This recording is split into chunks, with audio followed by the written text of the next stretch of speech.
కాకినాడ సెజ్లో జరిగిన అవకతవకలకు గాను YV Vikrant Reddy arrest అవ్వడం ఖాయమా? ఈ కేసులో ఈడీ ఇప్పుడు రంగంలోకి దిగబోతుందా అంటే అవునని సమాధానం ఇస్తున్నారు కొంతమంది రాజకీయ విశ్లేషకులు. ఈ నేపథ్యంలోనే ఇదే అంశం మీద మనం విశ్లేషణ చేసుకునేటువంటి ప్రయత్నం చేద్దాం. ప్రస్తుతం మనతో పాటున్నారు ప్రముఖ రాజకీయ విశ్లేషకులు, ప్రముఖ సీనియర్ జర్నలిస్ట్ సిఎస్ రావు గారు. సార్తో మాట్లాడదాం. సార్ నమస్తే. సార్ నమస్తే. కాకినాడ సెజ్లో జరిగిన అవినీతి అవకతవకలకు గాను ఇప్పుడు వైవి విక్రాంత్ రెడ్డి అరెస్ట్ అవ్వడం ఖాయమని, ఈ కేసులో ఇప్పుడు ఈడీ రంగంలోకి దిగింది అనేటువంటి వాదనలు తెర మీదకి వస్తూ ఉన్నాయి. కొన్ని వార్తలు సోషల్ మీడియాలో చక్కర్లు కొడుతూ ఉన్నాయి. ఏంటి సార్, ఏం జరగబోతుంది ఈ అంశంలో? ఇప్పుడు రాబోయేటువంటి రోజుల్లో కాకినాడ సెజ్ను బేస్ చేసుకొని ఏం జరగబోతుంది అనేది కనుక మనం విశ్లేషణ చేసుకుంటే, సీజ్ ద షిప్ అని చెప్పి పవన్ కళ్యాణ్ గారు ఎప్పుడైతే అన్నారో ఆ రోజు నుంచి రకరకాల పరిణామాలను చోటు చేసుకుంటుంది అక్కడ జరిగినటువంటి బియ్యం స్మగ్లింగ్.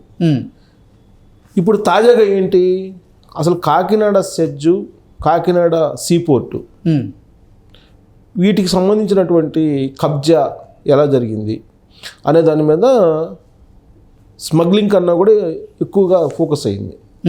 కారణం ఏంటంటే, ఆ రోజున ఉన్నట్టు కాకినాడ పోర్టు ఏదైతే ఉందో, సీ పోర్టు, అలాగే కాకినాడ సెజ్ ఏదైతే ఉందో, అవి ఇంతకుముందు కర్ణాటి వెంకటేశ్వరరావు అంటే అతను పేరు మీద 41% ఉంది అక్కడ ఆ వాటా కాకినాడ సెజ్లో, కాకినాడ సెజ్ కానీ కాకినాడ సీ పోర్ట్లో కానీ. అయితే జగన్మోహన్ రెడ్డి గారు అధికారంలోకి వచ్చిన తర్వాత వీళ్ళు చేసిన పని ఏంటంటే, ఆ కర్ణాటి వెంకటేశ్వరరావు అనే అతన్ని పిలిపించి బ్లాక్మెయిల్ చేసేసి భయపెచ్చి ఆ 41% సుమారుగా 2,500 కోట్ల రూపాయల వాల్యూ ఉంటే 400 కోట్లకు 450 కోట్లకు రాయించేసుకున్నారు. ఎలా రాయించుకున్నారు, ఎలా బ్లాక్మెయిల్ చేశారు అని అంటే, ఆడిటర్ కదా బేసిక్గా విజయసాయి రెడ్డి గారు.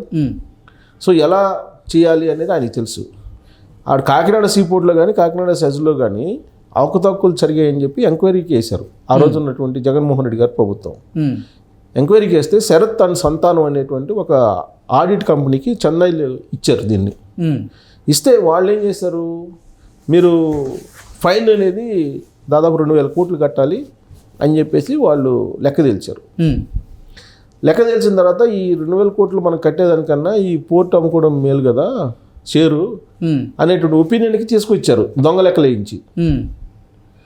లాస్ట్కి దొంగ లెక్కలు వేయించి బైపిచ్చేసి 400 కోట్లకి ఇచ్చేసి వెళ్ళిపో అని చెప్పారు. ఇదంతా డీల్ చేసింది ఎవరంటే విక్రాంత్ రెడ్డి అనేది కర్ణాటి వెంకటేశ్వరరావు ఇచ్చినటువంటి కంప్లైంట్.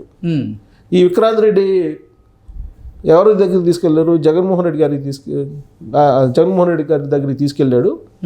జగన్మోహన్ రెడ్డి గారు విక్రాంత్ చెప్పినట్టు చెయ్యి అని చెప్పాడు. దాంతో చేయకపోతే ఏమవుతుందో తెలియనటువంటి పరిస్థితులు, మొత్తం కుటుంబాన్ని కూడా లోపల వేపిస్తాము, జైల్లో పెట్టిస్తామని చెప్పి బెదిరించారు.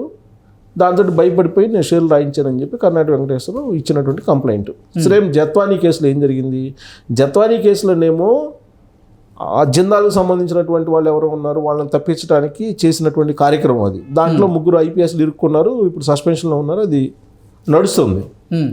ఇక్కడేంటి, కంపెనీ వాటాలు రాయించుకునేదానికి ప్రమోటర్ని బ్లాక్మెయిల్ చేశారు. ప్రమోటర్ని బ్లాక్మెయిల్ చేసి ప్రమోటర్ వాటాలు రాయించుకున్నారు. ఇది దీంట్లో ఎవరు కర్త కర్మ క్రియ ఎవరంటే విక్రాంత్ రెడ్డి, విజయసాయి రెడ్డి, శరచంద్ర రెడ్డి, అరబిందో పేరు మీద రాయించుకున్నారు వీళ్ళు. అరబిందో కంపెనీ మీద రాయించుకున్నారు. అరబిందో కంపెనీ ఎవరిదంటే విజయసాయి రెడ్డి బంధువుది. సో కాబట్టి అరబిందో పేరు మీద రాయించుకున్నారు. సరే, ఈ మొత్తం రాయించుకునే దాంట్లో ఈ 400 కోట్లు ఎక్కడి నుంచి వచ్చినాయి వాళ్ళకి అనేది ఒక పాయింట్. ఇది మనీ లాండరింగ్ చేశారు అనేది వస్తుంది. ఆ 400 కోట్లు కర్ణాటక వెంకటేశ్వరరావుకి ఇచ్చిన 400 కోట్లు ఎక్కడి నుంచి వచ్చినాయి, ప్లస్ సంతానం ఆడిట్ చేశారు కదా, ఆ ఆడిట్లో చెన్నైలో చేసినటువంటి ఆడిట్లో ఏం చేశారు వాళ్ళు, మొత్తం 2,000 కోట్లు ఫైన్ కట్టాలని చెప్పినటువంటి అదే కంపెనీ మళ్ళీ దాన్ని మదింపు చేసేసి 400 కోట్లు కడితే సరిపోద్దని చెప్పి తెలిసారు వాళ్ళే. 2,000 కోట్ల నుంచి 400 కోట్లు అని చెప్పి తీసుకొచ్చేసారు. అంటే వీళ్ళే లెక్కలు వేసుకున్నారు, వీళ్ళే లెక్కలు తగ్గించుకున్నారు. సో దీంట్లో మల్టిపుల్ కేసులు ఉన్నాయి. ఒకటి మనీ లాండరింగ్ కేసు ఉంది, రెండోది ఆడిటింగ్, ట్యాంపరింగ్ చేశారని ఐటీ శాఖ, తర్వాత క్రిమినల్ కేసులు ఇవన్నీ ఉన్నాయి. ఇవన్నీ కేసులు పెట్టారు.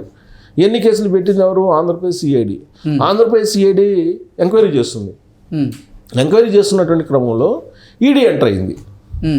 ఈడీ ఎంటర్ అయ్యి ఆంధ్రప్రదేశ్ సిఐడికి ఇన్ఫర్మేషన్ ఇవ్వండి, మీరు ఆ కేసుకు సంబంధించిన పూర్తి ఇన్ఫర్మేషన్ మాకు ఇవ్వండి అని చెప్పి తీసుకుంది. ఇన్ఫర్మేషన్ తీసుకున్న తర్వాత ఈడీ ఏం చేసింది, నోటీసులు పంపించింది. ఎవరు పంపించింది? విక్రాంత్ రెడ్డికి పంపించింది, అలాగే ఈసారెడ్డికి పంపించింది. ఇప్పుడు ఈడీ ఎప్పుడు విచారణ చేస్తుందో తెలియనటువంటి పరిస్థితి. సో దాంతో ఇంకోవైపు ఆంధ్రప్రదేశ్ సిఐడి ఎంక్వైరీ చేస్తుంది.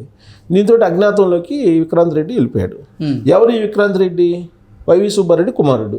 వైవి సుబ్బారెడ్డి ఎవరు? జగన్మోహన్ రెడ్డి గారి బాబాయ్. జగన్మోహన్ రెడ్డి గారికి బాబాయ్ కాబట్టి 2 సార్లు ఆయన తిరుమల తిరుపతి దేవస్థానం చైర్మన్ అయ్యాడు. ఇప్పుడు రాజ్యసభ మెంబరు, అంతకుముందు ఎంపీ. దానికంటే ముందు ఒక మండల స్థాయి లీడర్ ఆయన. రాజశేఖర రెడ్డి గారు ముఖ్యమంత్రి అయ్యే నాటికి మండల స్థాయి లీడర్ ఆయన. సో రాజశేఖర రెడ్డి గారు ముఖ్యమంత్రి అయిన తర్వాత అంచెలంచెలుగా ఎదుగుతూ వచ్చి ఆయన ఒక పవర్ పాయింట్గా జగన్మోహన్ రెడ్డి గారి ప్రభుత్వంలో ఉన్నారు. ఆ పవర్ పాయింట్గా ఉన్నందువల్లనే ఆయన కుమారుడు విక్రాంత్ రెడ్డి మాట వినాల్సి వచ్చింది కర్ణాటక వెంకటేశ్వరరావు. సో కర్ణాటక వెంకటేశ్వరరావు వినకపోతే వాళ్ళ ఫ్యామిలీ మొత్తం లోపలేస్తూ ఉన్నారు పోలీస్ స్టేషన్లో పెట్టి. సో దీంతో భయపడిపోయి వాటలు రాసిచ్చారు. వాటలు రాసేసిన క్రమంలో ఈ కేసు జరుగుతుంది. ఇప్పుడు ఈయన పరారులో ఉన్నాడు విక్రాంత్ రెడ్డి. ఈయన ఏం చేశాడు? ముందస్తు బెయిల్ కోసం వెళ్ళాడు. ముందస్తు బెయిల్ కోసం అప్లై చేశాడు విక్రాంత్ రెడ్డి. విక్రాంత్ రెడ్డి అప్లై చేస్తే ఆ బెయిల్లో నన్ను కూడా ఇంప్లీట్ చేయండి అని చెప్పేసి కర్ణాటక వెంకటేశ్వరరావు ఇంప్లీట్ పిటిషన్ వేశారు.